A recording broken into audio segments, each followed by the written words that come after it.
It's been about 2 weeks since this show released on Netflix, so if you haven't seen it yet, save this video for later because this is my spoiler review for All of Us Are Dead.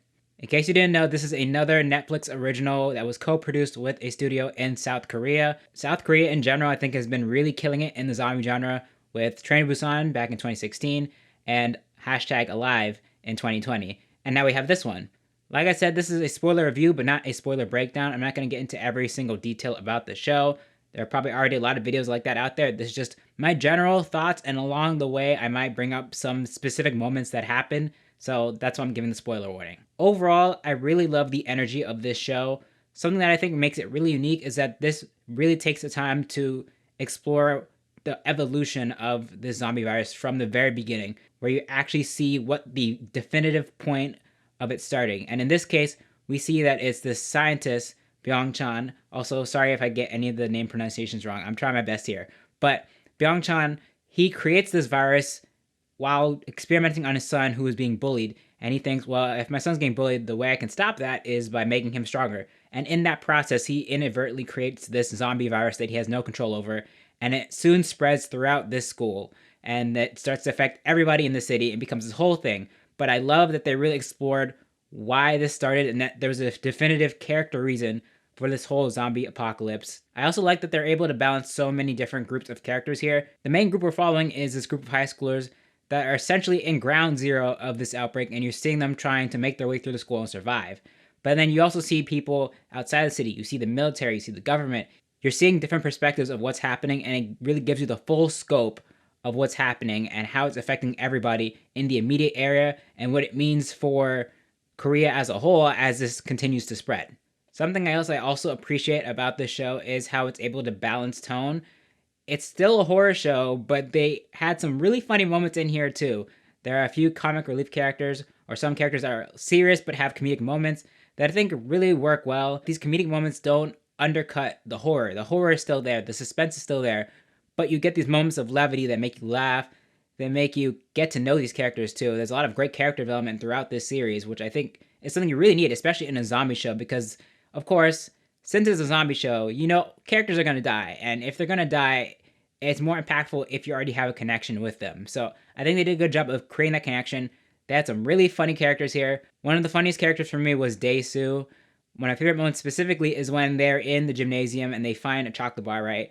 They're going around, each taking a bite of the chocolate bar. Since he's not doing a good job of keeping track of the order of who's eating when, he thinks he's the last person in line to eat the bar, so he eats the rest of it.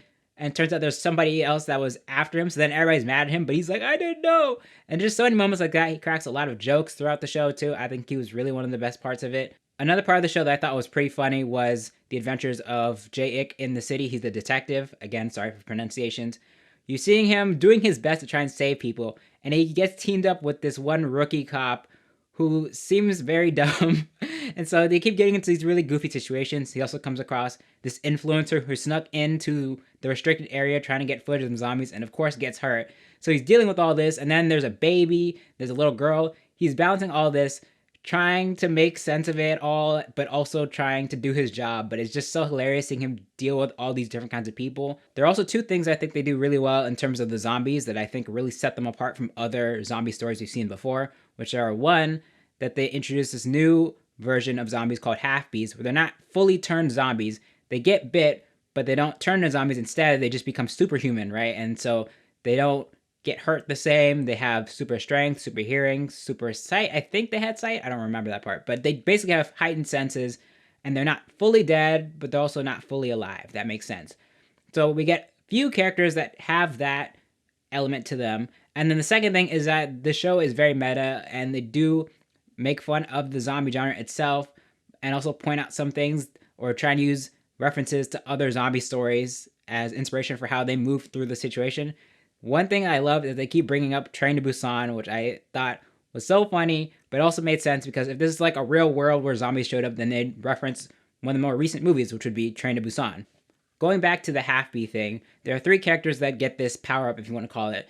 My favorite being Namra, who I think actually had the best character development in the series. She starts off very secluded. She's allegedly the class president, but she later says that's because her mom pulled some strings for her, but she didn't feel like she was truly the president. And you see that she's very smart, but you could tell that she had trouble connecting with other people. Throughout the season, you see her really develop. You really see her become closer to these people. She finally has a group of friends. I especially like the scene with the campfire on the roof where they're all talking, and she talks about, oh, I've never had friends before. I've never had a situation like this. I want to do a campfire thing like this again if we survive.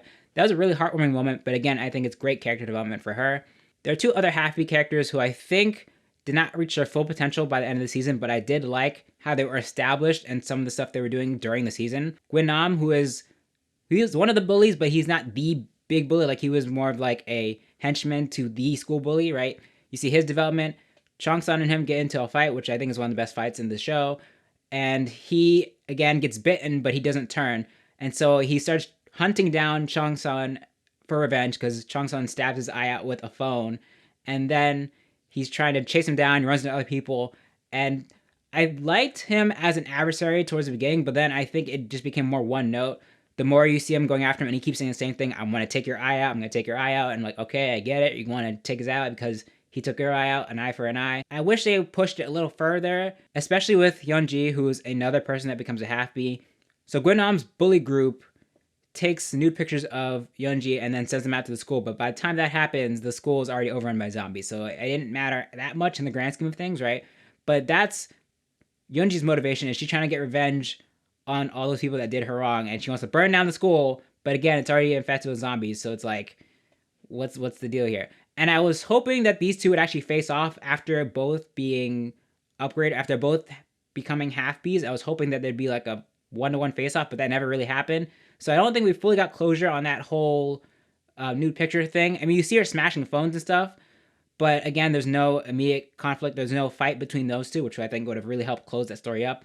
And it ends with her being apprehended by the government, by the military, but that's it. And then Gwinnam, he eventually finds Chong-sun. They fight after Chong-sun is bitten, and so again, he's gonna die anyway. He finally gets his eye, all that stuff.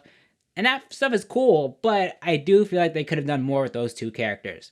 Speaking of the military, I think they did a good job of exploring the government and military and how they're approaching this situation, how they're making some tough calls that may not actually serve everybody, that they're willing to sacrifice all of these people that are trapped in the city for the greater good.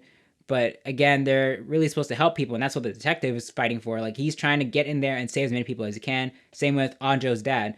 They're the heroes of the story. They're really trying to get in there and do their jobs and help people, but the government and the military are quick to say, well, this isn't really going our way, so we're just going to bomb the city. And that's kind of crazy, right? But I think they really did handle that discussion and those conflicts really well. And as I mentioned, this is a zombie show, so there are some deaths that hit pretty hard. For me, the ones that really hit the hardest were Gyeong-soo, who is Chong-sun's best friend. That one really hurt because he was set up by Na-yeon, who was also played by someone who was in Squid Game. Her character was completely different. Like, here she is a terrible person, but they do try and give her a little redemption at the end, but it's already too late. But the way she set him up was so messed up, and so he dies as a result. That one really hurt. And then Anjo's dad, who spends the whole season looking for her, finally finds her and then sacrifices himself so she can escape. That one really hurt. And then, of course, Chong-sun at the end, when he also sacrificed himself to try and save everybody else. Those moments, I think, really worked, again, because they did such a great job of establishing these characters and getting you to have a really strong emotional connection to them. Something that I was kind of iffy about was Anjo and Chong-sun's relationship, because to me, it did feel like they were setting them up earlier on to be a couple, or that they had feelings for each other.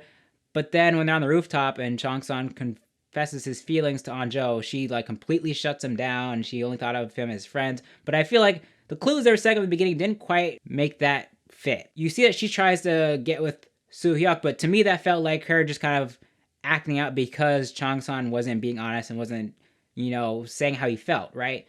So that part didn't quite line up, and they do end up kissing and stuff, but it feels kind of rushed. Like, again, they had the whole season, but I feel like the development of the relationship was not as strong as, say, Soo-hyuk and Namra. I think their relationship was a lot stronger and worked a lot better in the grand scheme of the season. And last thing I'll say, I do like how this show played with time.